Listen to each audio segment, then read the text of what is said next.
Tonight, terrifying turbulence. A dozen people injured on board an international flight. It was very scary. The look of panic everywhere. Another sudden mid-air drop sends passengers and crew flying. Poor flight attendant went into the air. What's making turbulence more common, severe, and dangerous? Vote for me, and we should win together. Donald Trump heckled and booed. Why he risks trading cheers for jeers at the Libertarian convention. A Facebook account hacked and hijacked. Friends tricked out of thousands of dollars. They had a lot of people saying this is a scam, and they didn't do anything about it. Why it's still making the rounds online. From CBC News, this is The National with Erica Johnson. Good evening. Ian is away tonight. Passengers aboard a Qatar Airways flight are recounting a terrifying episode of extreme turbulence that left 12 people injured, the second case of severe turbulence this week. 6 passengers and 6 cabin crew were hurt after the plane hit turbulence en route to Dublin from Doha. Emergency crews met the plane when it landed in Ireland. Yvette Brend shows us what happened when the plane suddenly lost altitude and why it's happening more often. It was very scary. It was the worst experience, honestly. Shaken but safe. Qatar Airways passengers on a flight from Doha to Dublin recall violent turbulence over Turkey. Food all over the plane, on the ceiling, everywhere. And next to us we saw the flight attendant just go up in the air and come straight back down. There was panic, the look of panic everywhere. Passengers say the plane seemed to drop suddenly for about 5 seconds during food and drink service. 12 were injured, 8 taken to hospital. This only days after more than 100 Singapore Airlines passengers were injured when turbulence hit a flight to London over Myanmar. One 73-year-old passenger with a heart condition died. It can happen very suddenly without any warning at all. The National Transportation Safety Board says turbulence accounts for more than a third of accidents on airplanes and can cause severe injury. If you're not strapped in, there's a good chance you're going to get brain or upper spinal injuries. So even though the seatbelt sign is off, while you're seated, keep that belt fastened. Singapore Airlines changed safety rules after Tuesday's turbulence to stop serving hot meals and drinks when the seatbelt sign is on. Researchers warn that air turbulence events are increasing and becoming more difficult to predict. I do think we need to continually reevaluate that in the face of the reality that these things are more frequent and more severe than before. In a statement to CBC, Qatar Airways said the Boeing flight is now under internal investigation. Safety and security are their top priority. So yeah, it was just atrocious. Never again. This man walked away with just torn clothes and questions how he plans to travel next time. Yvette Brend, CBC News, Vancouver. Officials in Gaza say Israeli airstrikes hit a tent camp in Rafah, killing at least 35 people. A warning here, the images coming from the scene are graphic and disturbing. Rescuers scrambled to find survivors at the camp, some victims trapped as fire tore through the area. They burned them, says this man. They burnt a whole neighborhood. People are still burning. Israel says it's investigating the incident, but that its target, a Hamas compound, was legitimate under international law. Please be seated. The UN's top court ordered Israel to halt its offensive in Rafah 2 days ago. But Israel says attacking the city is crucial for defeating Hamas. From Rafah, the militant group launched a barrage of missiles deep enough to trigger air raid sirens in Tel Aviv. The first such attack since January. There were no immediate reports of any deaths or serious injuries. In Gaza, medical workers say the death toll at the tent camp is expected to rise as search and rescue efforts continue. University of Toronto students protesting that war are facing a looming deadline. End the encampment by tomorrow morning, or the administration is threatening legal action. But Lisa Shing explains the protesters have a potentially powerful new ally. We will not be tired out. A clear message from protesters. They're not budging. We're not interested in committees, we're interested in commitments. Commitments the university says it's unwilling to make. Demonstrators set up camp 3 weeks ago, demanding the school make its investments public, cutting ties with companies that profit from Israel's offensive in Gaza and with some Israeli universities. U of T's latest offer, it will consider a working group to look at disclosure and divesting. We don't have time, 6 months to wait to go through this process and procedure, only at the end to be given a no. The University of Toronto doesn't care about their students.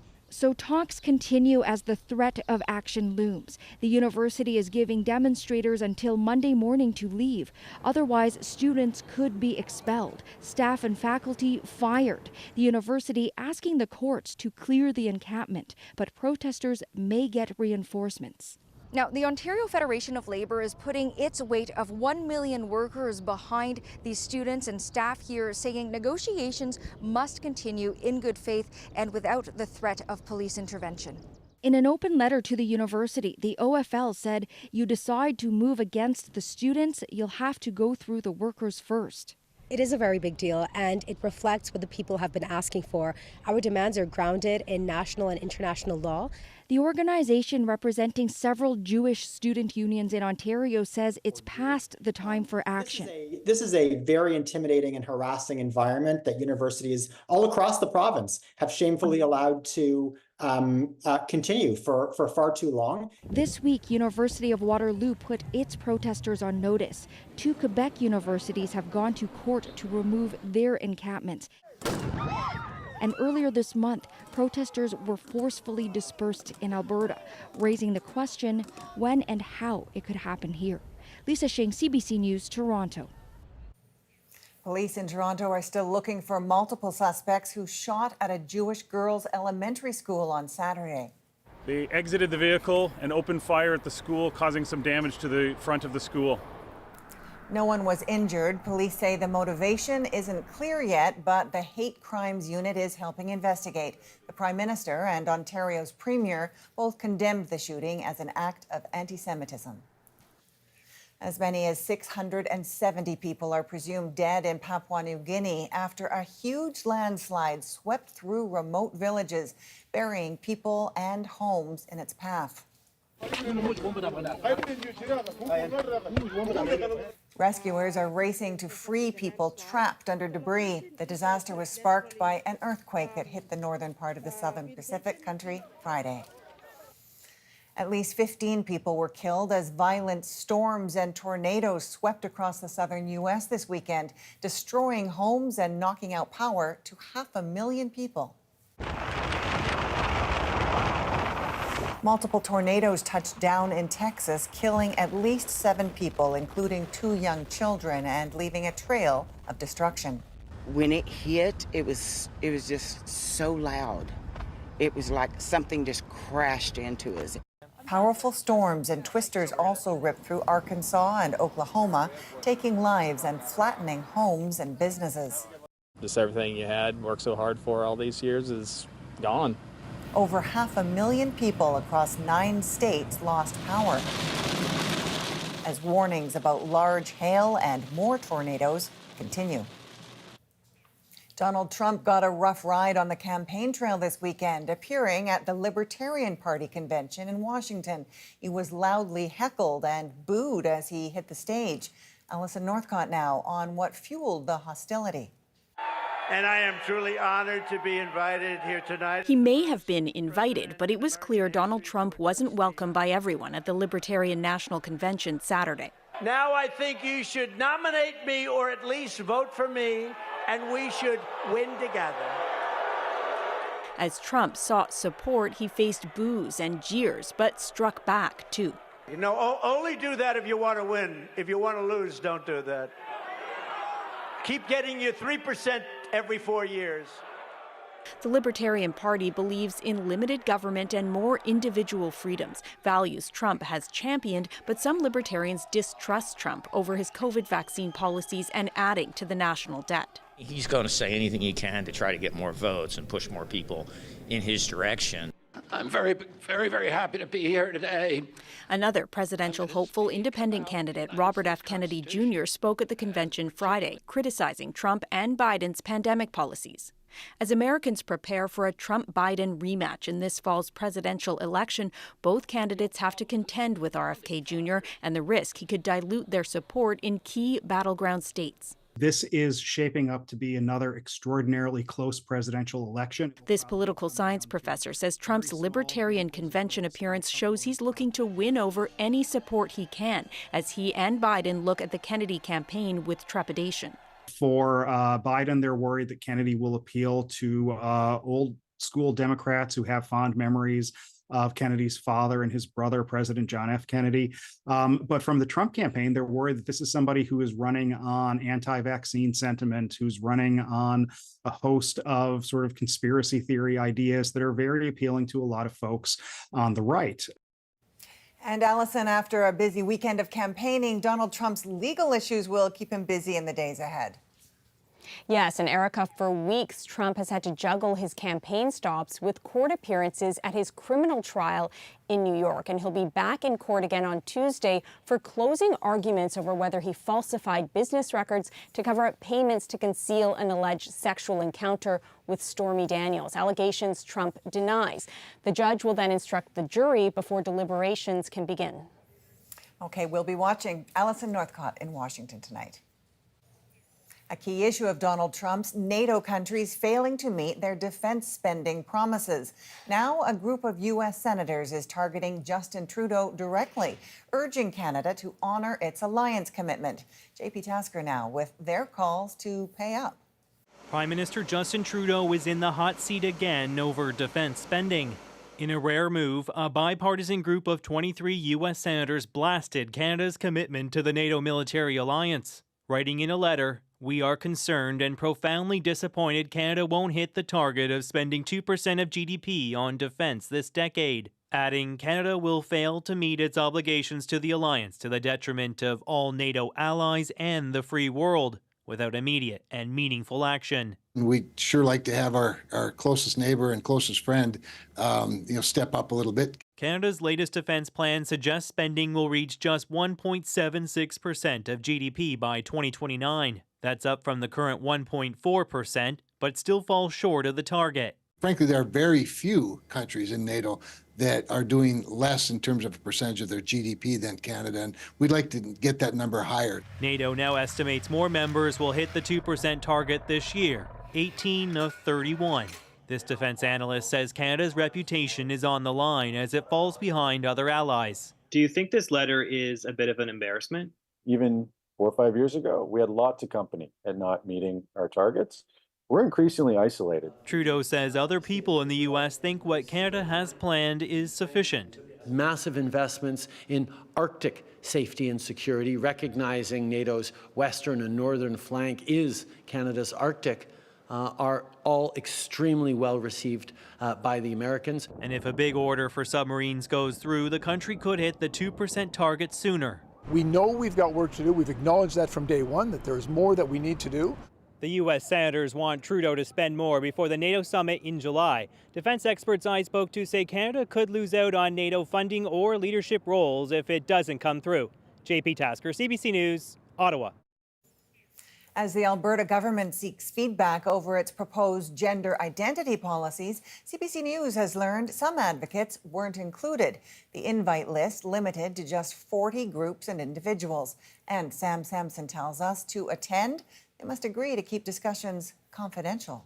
From what I've told, it's the largest 2S LGBTQIA library in Alberta.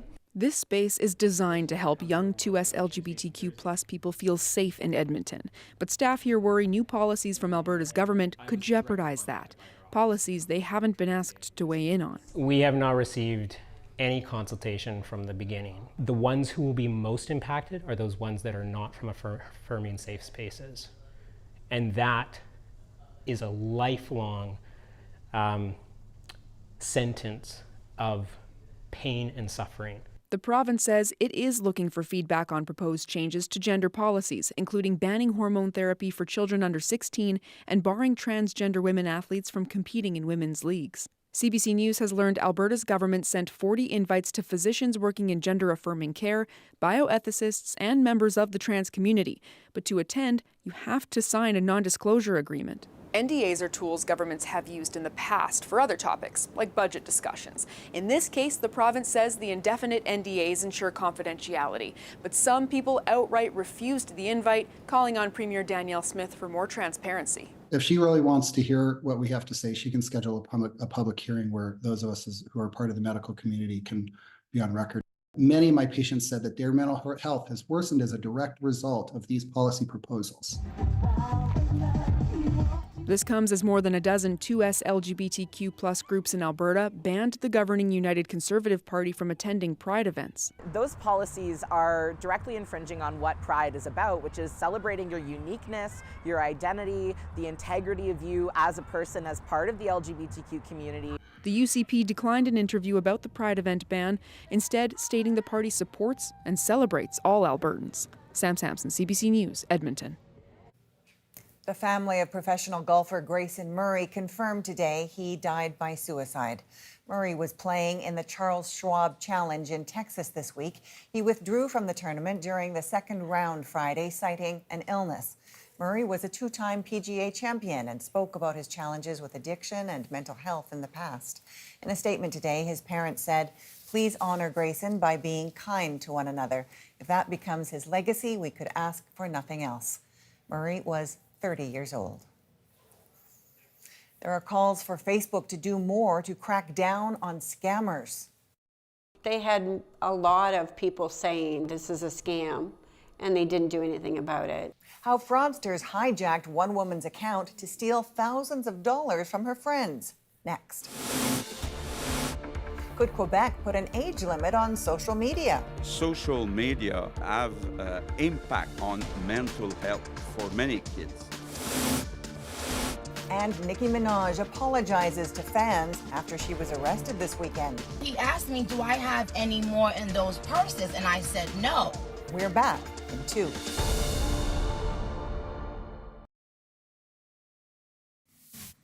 It's supercalifragilisticexpialidocious.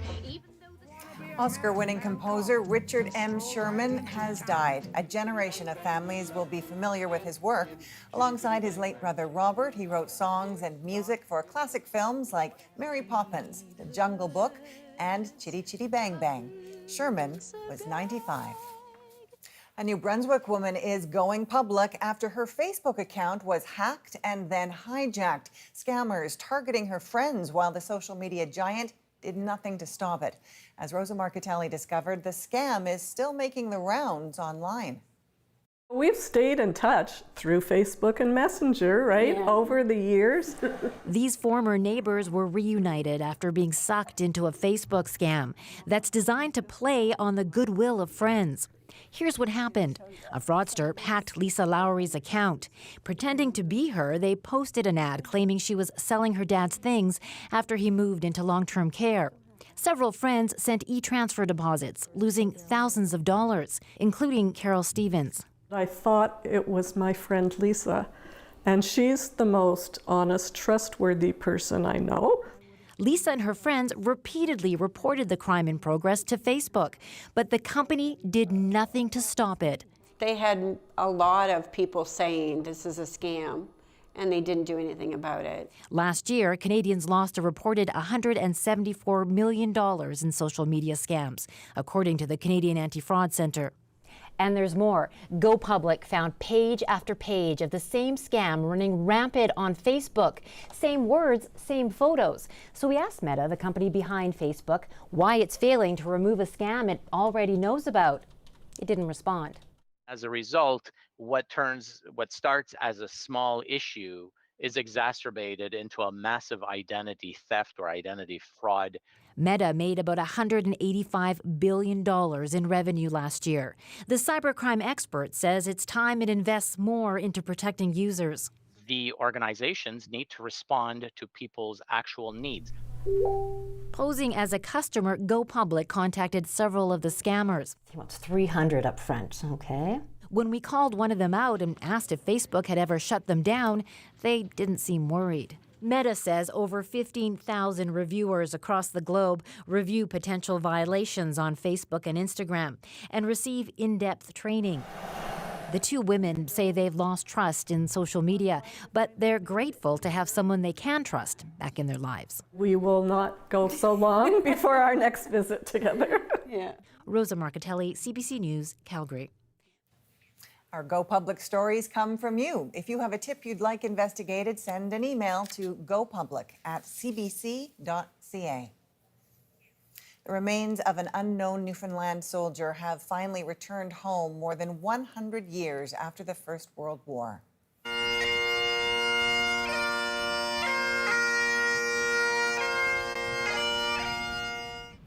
The casket arrived in St. John's Saturday night after a repatriation ceremony in northern France that morning. Crowds lined the streets to pay tribute to the soldier. On July 1st, the remains will be interred in a new tomb at the city's National War Museum. Quebec's premier says he's open to putting age limits on the social media kids can access. We have to take action. We'll look at what a ban in the province looks like next. Ever since I left the city, Plus, why does Drake have so many companies? Now, estimates put Drake's net worth at around $250 million. Let's talk about protecting that wealth. We'll dig into the public records. The National breaks down the stories shaping our world next.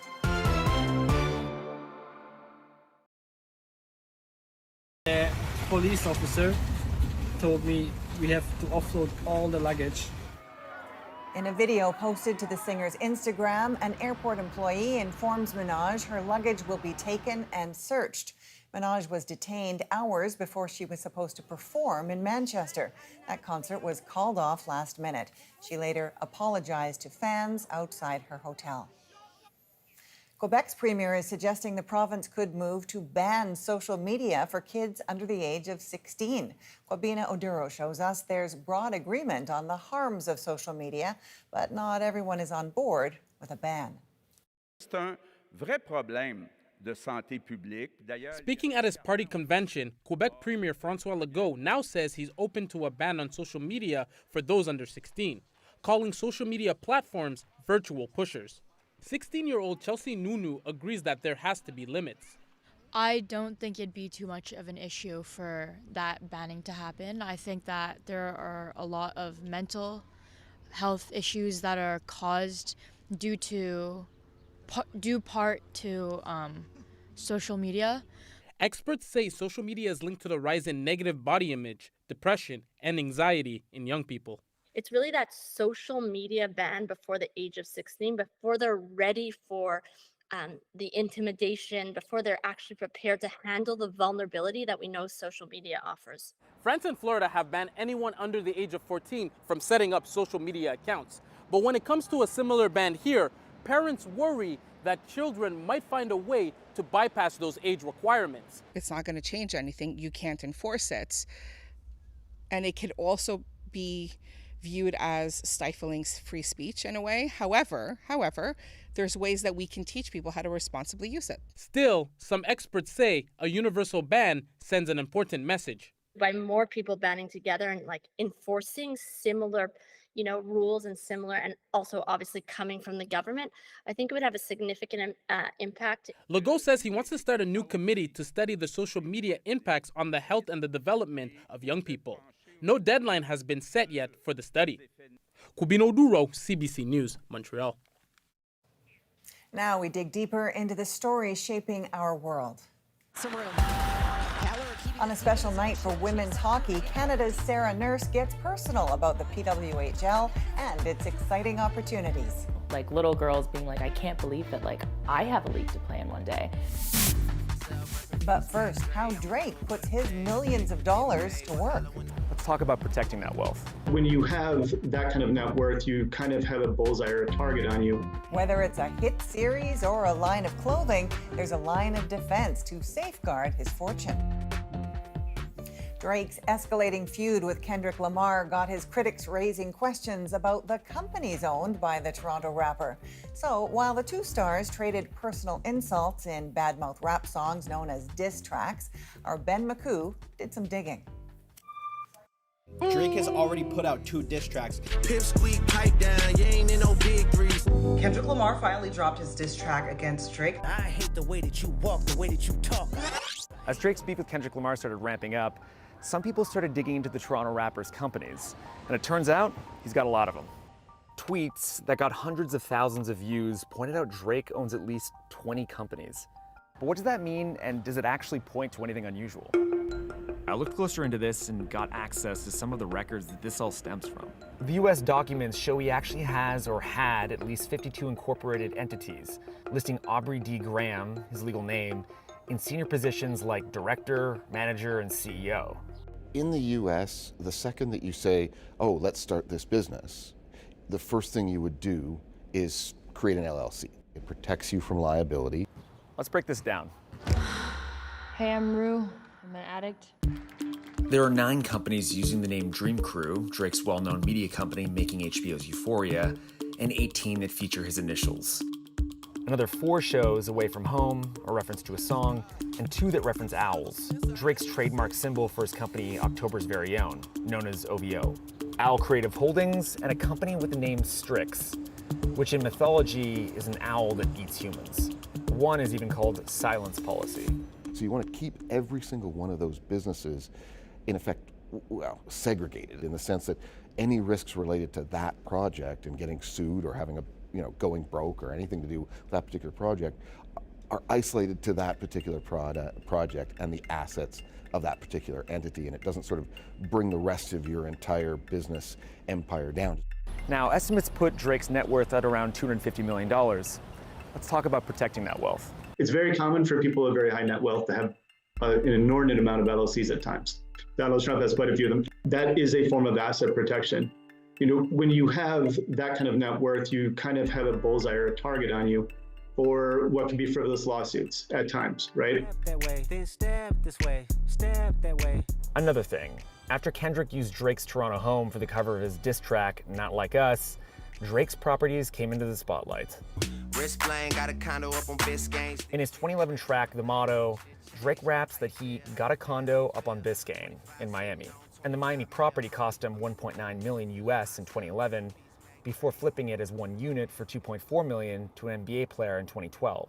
The records show Drake bought that condo from controversial property developer Levayev Boymel Marquee Developers LLC, one of the namesake partnerships between businessmen Lev Levayev and Shea Boymel.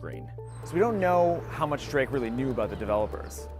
But in the 2000s, both Levayev and Boymel were accused of helping to build Israeli settlements in the West Bank, which are considered illegal under international law. Drake's team declined to comment on the record, while Boymel and Levayev didn't return our requests for comments. Type of money, everybody acting like they know you. Ultimately, using limited liability companies and investing in real estate, something experts say is typical of someone like Drake. It's honestly advisable in many instances. When you have that kind of net worth, it's a good way of protecting yourself from potential creditors trying to reach your assets through no fault of your own, whatever the case may be. And just yesterday, Drake told fans on Instagram he had placed his first ever bet on a cricket match. He put down $250,000 US. Today, his team, KKR, won the final in the Indian Premier League. His reported payout, $420 million. Up next, a conversation with hockey trailblazer Sarah Nurse. It's crazy to officially have that title and to be able to be a part of the inaugural season of the PWHL. It's kind of a roller coaster. She opens up about a dream come true and her journey to becoming a star of the Professional Women's Hockey League.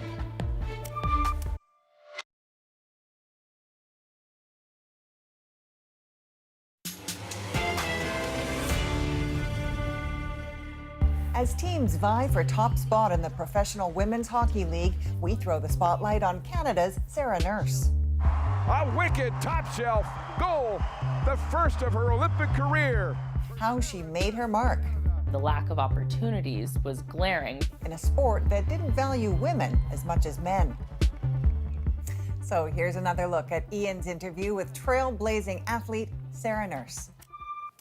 I don't know that people fully understand all that has gone into getting this league off the ground, both off the ice and on the ice. And now, here you are, professional hockey player, Sarah Nurse. How does that feel? It's crazy to officially have that title and to be able to be a part of the inaugural season of the PWHL. It's kind of a roller coaster, and to be able to sit back and say, oh my gosh, I'm a professional hockey player, it's an honor.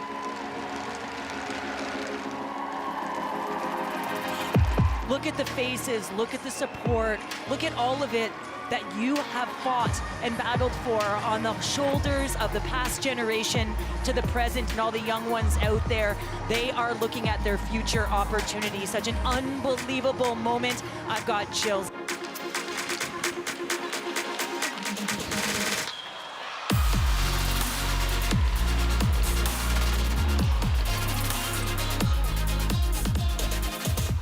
You must have thought about this, the impact that even these first few weeks is having on 6, 7, 8-year-old girls who either are playing hockey or want to play hockey. Yeah, the amount of times I've gotten, messages or gotten tagged on social media of the gravity of what we've accomplished in the last year and in the last few weeks has been absolutely incredible. Like little girls being like, I can't believe that I have a league to play in one day.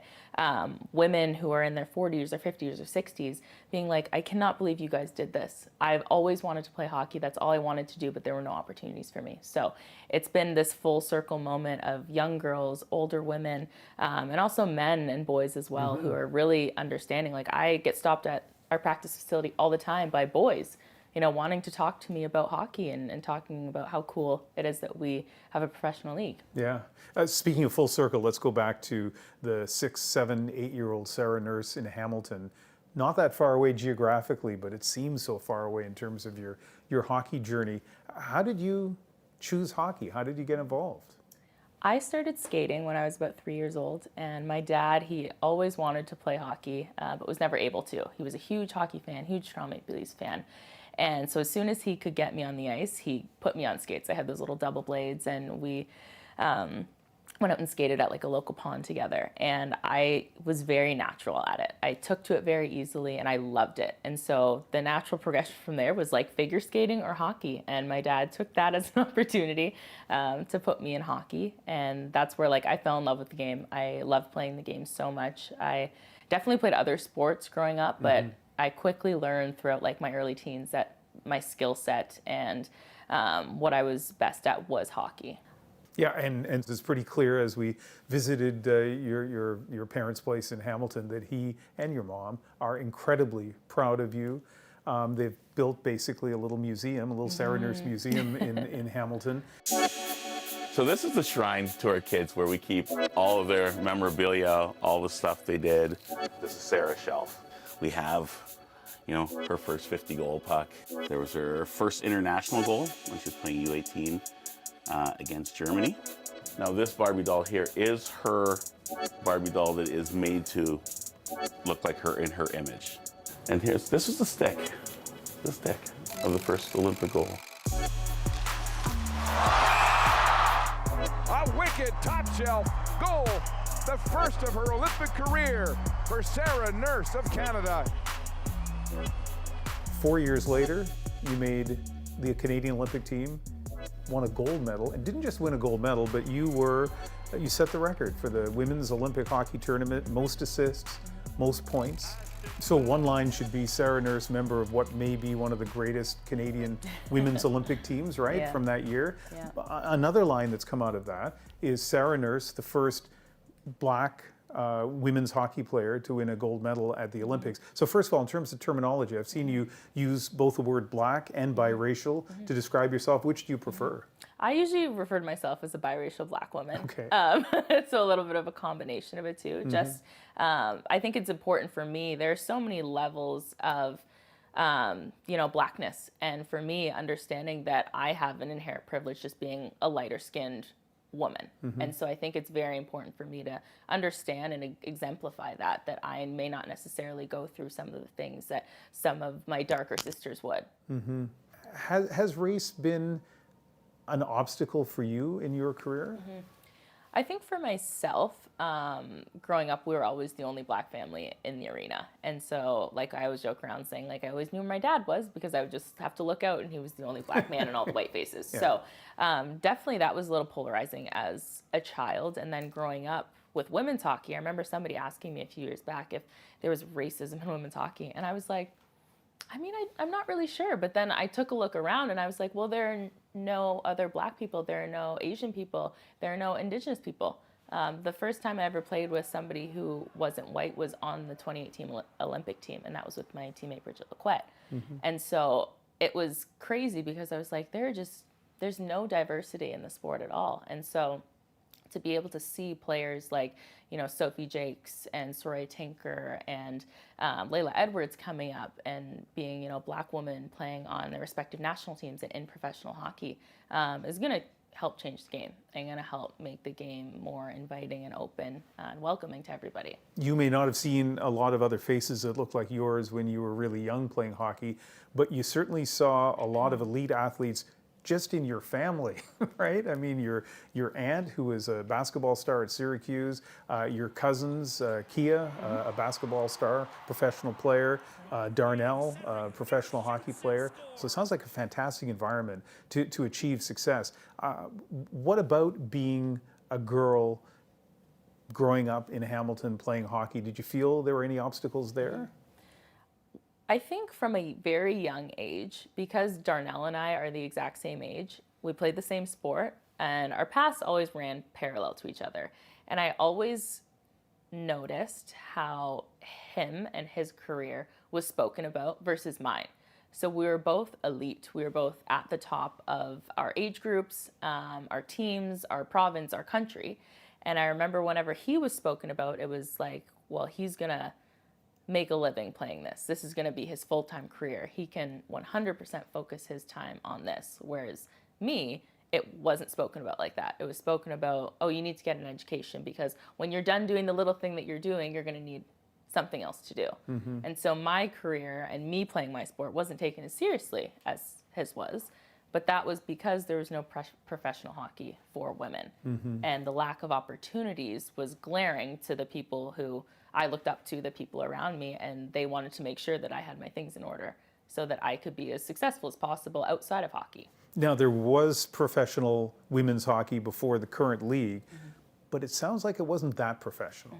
I mean, can I ask, what were the salaries like in those leagues that came before the current league? When I first started playing in the CWHL in 2018, 2019, I was paid $2,000, I believe my contract was. And then $2,000 a game? $2,000 a year. Yeah, $2,000 a year, with a possible bonus at the end. Wow. And maybe a couple thousand more. Mm-hmm. So the difference between almost like an honorarium and what now I hope is a salary that people can actually live on. For sure. Yeah. For sure. One of the distinctions about this new women's league is that it may be the first league ever where there was a collective bargaining agreement in place before the first face-off. The season is sold out. You're on network television. The highlights are on Sportsnet and TSN. How are you feeling about where things are at right now? I'm very proud to see the amount of media that's covering our league because we've never seen that before. The numbers from our first game, I saw 2.9 million across Canadian broadcast networks, and that's like Olympic numbers. So that's like gold medal game numbers. And so the fact that there's that much interest and the fact that people know about it, because we played on TV before, but there's been no awareness. And so for me to be watching like Hockey Night in Canada the other day with my family and like my face pops up saying Toronto's playing Montreal this week. I was like, oh, I forgot. Amazing. But it's so cool to be able to see that because we're in the forefront. We're front and center and people have access to us like they've never had before.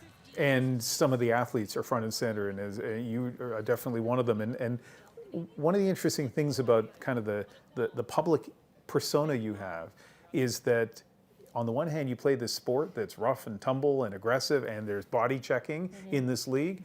But at the same time, you're not afraid to embrace this, I mean, can I say, kind of very sort of feminine image on Instagram, for example. Like, how do you balance that? What kind of image are you hoping to portray? Yeah, I've always struggled with this because as a child, like, again, I played so many different sports, but I loved a dress. I loved playing with dolls. And so there was one time I walked into my hockey game at like 7 years old with a dress on and like my hockey stick slung over my shoulder. And that's just me. Like, that's how I've always been. And so I want to be the person that like 7-year-old Sarah could look up to and be like, oh my gosh, I could be like her. Because I didn't have anybody to look up to in that lens. Playing sports, playing hockey, I was always taught that I had to be like brutal and like vicious. And I was like, that's just simply not me. On the ice, I'm a competitor, but off of the ice, these are my interests. And I think that that's okay. I think that femininity is a sliding scale. I think that my version of femininity is going to be different than, you know, the next woman or the next man's version of femininity. And I just want to allow everybody the space to understand that they can be who they want to be. I like hockey. It's not who I am. It's something that I do, but I can also like so many other things, and they can be combined. It's pretty awesome. The average male professional hockey player is usually asked probing questions about getting pucks in deep or how the power play went. Do you ever get tired of having to answer the kinds of questions I've asked you today about all these bigger issues? Definitely. 100% I do. But I think that it's been so important because we have to share a story and we have to continue the movement. And it's important for the next generation of female athletes. And so to be able to speak about this is so important. And now being a professional hockey player, I'm seeing the other side of the glass and I am answering questions about getting pucks in deep and what's going on with our power play and why we're not being successful. Like Toronto media, they're kind of rough. So it's great. I think it's great. Now I get to answer questions about both. And I hope one day, you know, young girls who are in my position are just talking hockey. And the success of the PWHL's first season is plain to see. It was just honored as Breakthrough of the Year at the Sports Business Awards. In its first 5 months, the league set 6 attendance records for women's hockey. When we come back, a rare catch off the coast of Nova Scotia. Just yellow, bright yellow. There was no missing it, that's for sure. The story behind this colorful lobster, next.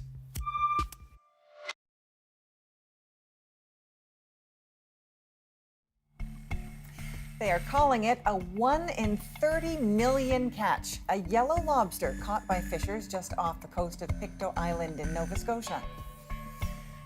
It was a big surprise when it turned up in their traps. They told their story to Tom Murphy, and tonight, it's our moment.